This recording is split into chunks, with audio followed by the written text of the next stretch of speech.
Why is it that the wax in our ears refuses to melt? Why is it that the scale in our eyes refuses to fall off? We are appealing to the leaders. God has given them an opportunity to provide leadership. Leadership is about self-denial. Those who think they have control should ask a person called Frankenstein. Sometimes you create a monster over which you have no control.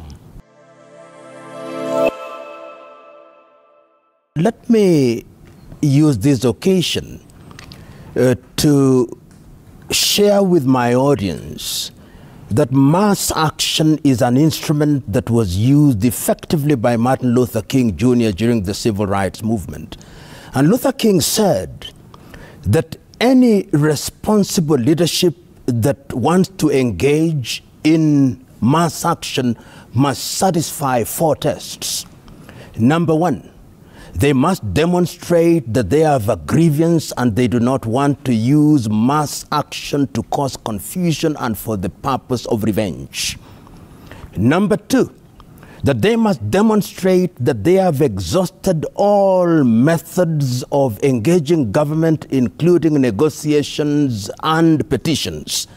Number 3, that having found all those methods and doors to be closed, that they intend to ensure that they do not cause injustice to others. And number 4, they must demonstrate that they have a clear program of salvaging the society without causing injustice to others. And what we are being told is going to be an insurrection, because it has been declared at different rallies that the intention is to remove the government of President William Ruto as established.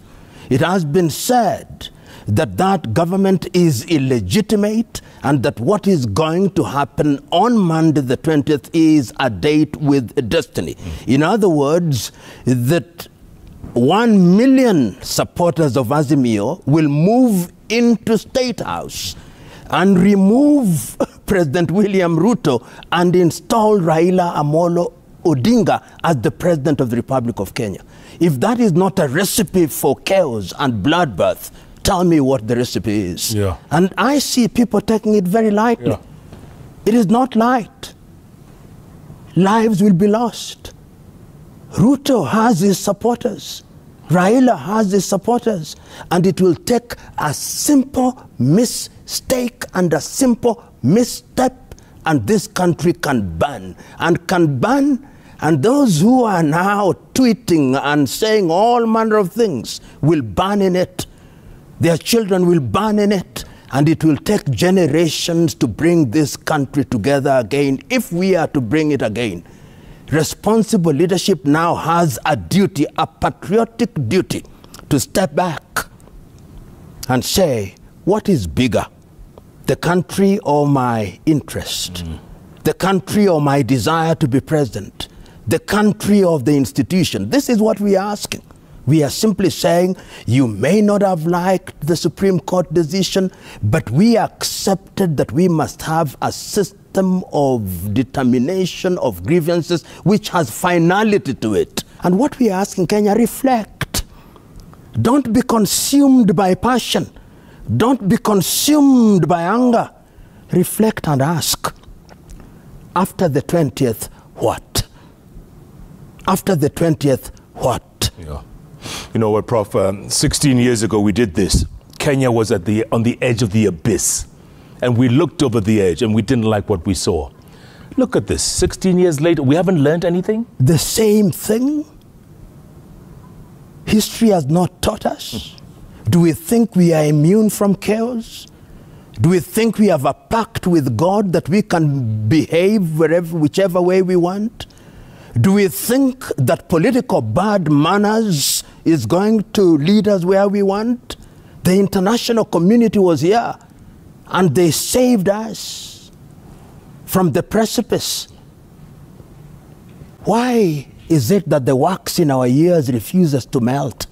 Why is it that the scale in our eyes refuses to fall off? We are appealing to the leaders. God has given them an opportunity to provide leadership. Leadership is about self-denial. this time round, if we make a mistake, and have seen what happened in Kisumu today, those who think they have control should ask a person called Frankenstein. Sometimes you create a monster over which you have no control. Reflect and ask, do we want to destroy this country?